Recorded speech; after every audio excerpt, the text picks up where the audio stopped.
you, Madam Speaker. The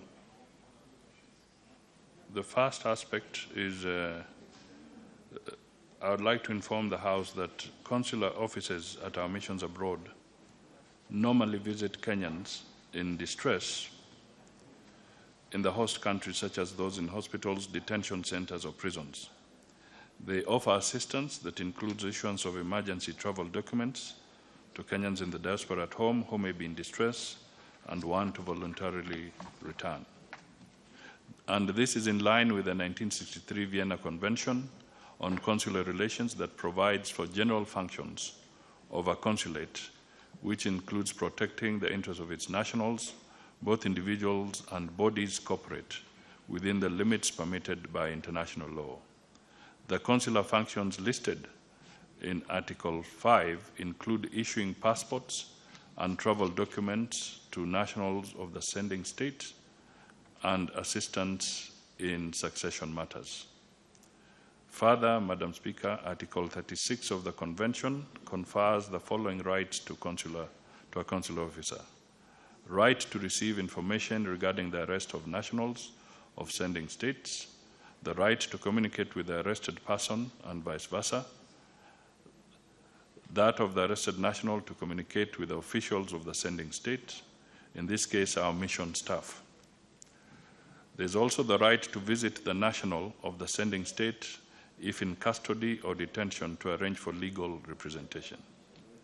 And D, there is the right to respect the wish of the arrested national, including not to take any action expressly or on behalf of the national. However, these rights can only be exercised in conformity with the laws and regulations of the receiving state.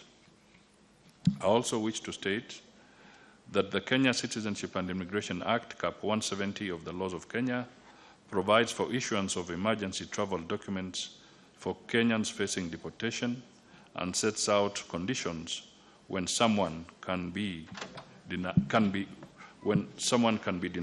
entry.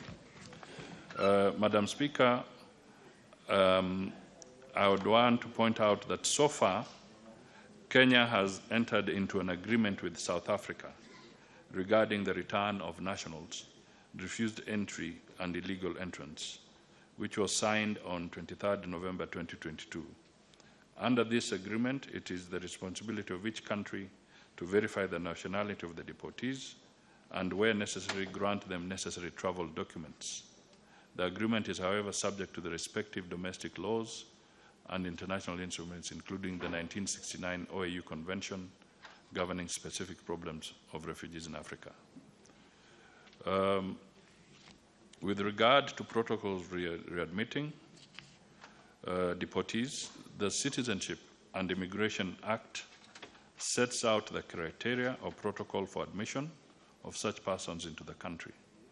This includes the issuance of travel documents, verification of identity, confirmation of citizenship, right of entry and residence, among others. To this end, immigration officers along the points of entry and exit usually confirm that the person being returned is a Kenyan national before admitting him or her into the country. With regard to the second part of the question, requesting that I provide a list of Kenyans deported back to the country since 2010, stating reasons for each case where deportees were refused, I state as follows. The State Department of Immigration and Citizen Services has informed that the following number of Kenyans were returned on various grounds since the year 2022. We were not able to have information dating back to 2010. So we are able to present what we were able to get, and hopefully we can get the rest later. In 2022, there were 186 deportees. In 2023, there were 378.